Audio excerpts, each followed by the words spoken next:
Այսօր մենք բարձրագույն դատական խորհրդի առջև ենք եւ դուք գիտեք որ մեր քարոզարշավը ոչ տրադիցիոն մեթոդներով ենք իրականացնում մենք սահմանադրության առաջին հոդվածով ենք սկսել մեր քարոզարշավը այսինքն Հայաստանի ինքնիշխանությունը ցույց ենք տվել ինչպիսին է երաշխից երբ որ Ադրբեջանը թույլ չի տալիս Հայաստանի ինքնիշխան տարածքում մարդիկ գործարան կառուցեն եւ ելի առաջին հոդվածի վերաբերյալ այսօր իրավական պետության մասին պետք է խոսենք եւ գտնում ենք բարձրագույն դատական խորհրդի շենքի առջև։ Այս մարմինը Հայաստանի դատական իշխանության ամենաբարձր եւ ամենաանկախ մարմինը պետք է լինի։ Բայց մենք ինչ ունենք։ Վերջին 8 տարիների ընթացքում բոլոր խոստացված բարեփոխումները ձախողվել են եւ այս մարմնի ներկայացուցիչները մասնակցում են վարչապետի ներկայությամբ ինչ-որ ժողովների։ Սա մեկ։ Մյուսը Նաև, որ վերջին 8 տարիների ընթացքում մենք կարող ենք արձանագրել, որ 5 նախագահ է փոխվել։ Այսինքն 5 անգամ այս մարմնի ղեկավարը փոխվել է։ Ինչը չի խոսում բացարձակապես անկախ մարմին ունենալու մասին։ Մյուս հանգամանքը այս մարմնի նախագահներից մեկը աշխատանքից ազատվել է վարչապետի WhatsApp-ի գրառումով։ Այսինքն WhatsApp-ով մեսիջ ուղարկել, մարդը հրաժարական ա տվել։ Վերջում համ վարչապետն է հարցազրույցում ընդունել, համ նախկին ԲԴԽ նախագահ։ Այսինքն ոչ միայն Human Rights Watch-ը, Freedom House-ը, Transparency International-ը եւ մեր ամբողջ ժողովուրդը դժգոհ է դատական իշխանությունից եւ ասում է, որ Հայաստանի Հանրապետությունում անկախ դատական իշխանություն չկա, այլ նաեւ մենք որպես մասնագետ, ես որպես մասնագետ եմ հիմա այստեղ, որպես իրավաբան, որպես փաստաբան, որպես երկար տարիներ Հայաստանում անկախ դատական իշխանության համար պայքարած մարդ, այստեղ եմ ասելու, որ Նիկոլ Փաշինյանը ձախողել է նաև այս ռեֆորմը։ Եվ ինչու հունիսի 7-ին պետքա ժողովուրդը փոխի իշխանությունը, որովհետև չունի արդար անկախ դատական համակարգ։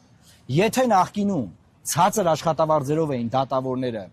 մարդկանց հեռախոսները լսելու թույլտվություններ տալիս, այսօր բարձր աշխատավարձերով են մարդկանց հեռախոսները լսելու թույլտվություն տալիս։ Եթե նախկինում դատավորները խափանման միջոցը կալանք էին ընդունում ցածր աշխատավարձով, այսօր բարձր աշխատավարձով են մարդկանց կալանավորում։ Եվ դուք գիտեք վերջերս եղած կնոջ դեպքը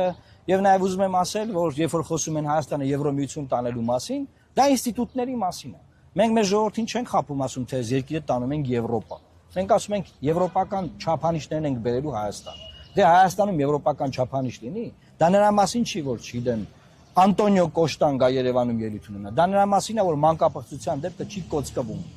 Իսկ ինչու է այդպես։ Որովհետև այս մարմինը իր գործը չի անում։ Ինչի՞ չի այս մարմինը իր գործը անում։ Որովհետև այս մարմնի գործն է Նիկոլ Փաշինյանը վերցրել իր վրա։ Այսինքն ինքը վարչապետն է, նախագահն է երկրի, ԱԱՑ պետն է, գլխավոր դատավորն է, ԲԴԽ նախագահն է, ինչ կա ինքն է, կադաստրի պետն է, չկան ինստիտուտներ այս երկրում։ 8 տարի միայն խոսակցություն։ Եվ վերջին բանը ասեմ ու փոխանցեմ Կարպիս Փաշոյանի խոսքը, ուրեմն օրեր առաջ խոսք գնաց, թե մեր բոլոր խնդիրներն են պատճառով, որ մենք չունենք երդվյալ ատենակալների ինստիտուտ։ Լորդ ջան, անդադար ձախողել ամեն ինչ։ Հետո մի գրքում կամ մի հատ ինչ-որ ֆիլմ նայել ու տեսնել, որ վայ Ամերիկայում երդվյալ ատենակալների ինստիտուտ կա։ Գալ հիմա էլ դրանից խոսալ, որ ժողովուրդ ջան, մեզ ընտրեք, որ մենք երդվյալ ատենակալների ինստիտուտ ներդնենք, որ անկախ դատարան լինի։ Դատարանները ծանրաբեռնված, մարդիկ անդադար սպասում են արդարադատության, արդարադատությունը ուշանում է, արդարադատություն չի լինում եւ բեց հաշվով ցանկացած մարդու հարցրեք ինչ է մտածում դատարանների մասին։ Ամենավատ ձևով մարդը կարտահայտվի։ Մենք ձեզ ասում ենք սիրելի հայրենակիցներ, դուք հունիսի 7-ին հնարավորություն ունեք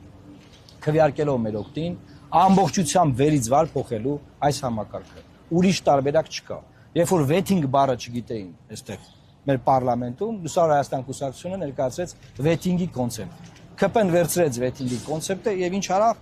տապալեց նաեւ վեթինգի կոնցեպտը եւ վերջ։